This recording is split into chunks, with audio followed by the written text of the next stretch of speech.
In the chaotic aftermath of the 1986 People Power Revolution, the newly installed Philippine government faced an enormous challenge, recovering the alleged hidden wealth of former President Ferdinand Marcos and his family. What followed became one of the most controversial financial recovery missions in Philippine history, Operation Big Bird. The operation began when Filipino banker Michael de Guzman approached the Aquino administration with an extraordinary proposal. He claimed to have identified billions of dollars allegedly hidden by the Marcos family in Swiss bank accounts, foundations, securities, and precious metals spread across multiple countries. According to de Guzman, the total value of these assets could reach an astonishing $7.5 billion.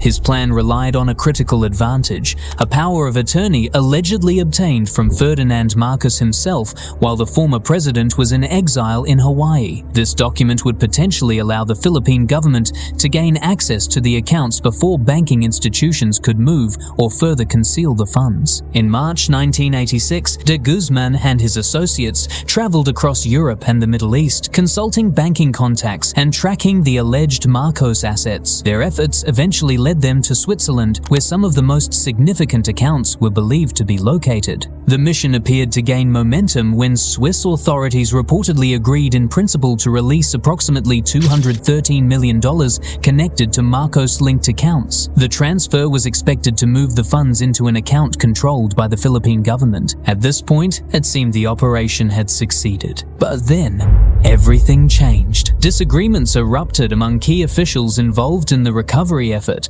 Questions emerged about trust, legal procedures, and the possibility that the money could be diverted if transferred through certain banking channels. As government representatives debated the next move, delays began to pile up. Meanwhile, information about the operation allegedly reached Marcos and his advisors. Shortly afterward, Ferdinand Marcos revoked the power of attorney that had made the recovery attempt possible. With that single action, the operation collapsed. The funds remained frozen, and the Philippine government lost what many believed was its best opportunity to recover hundreds of millions of dollars quickly, an event that some investigators later argued could have opened the door to recovering billions more. The controversy only grew in the years that followed. Congressional investigations attempted to determine who was responsible for the failure. Some reports blamed government officials who allegedly changed the transfer arrangements at the last minute. Others insisted those same officials prevented an even greater disaster by protecting the funds from possible misuse. To this day, historians, politicians, and investigators continue to debate what truly happened behind the scenes. Despite the collapse of Operation Big Bird,